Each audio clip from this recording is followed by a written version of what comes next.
Arrantzaleen zaindariaren eta zeruko atezainaren jaiak dira non nahi eta Busturialdean Mundaka eta Lumon Sanperrotan jarraitzen dute. Besteak beste sukalki eguna izan dute Mundakan eta talan ikusi ditugu kuadrillak sukalkia prestatzen.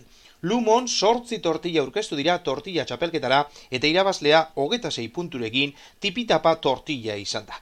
Bertan, bertsolariak eta herri baskaria ere izan dira besteak beste.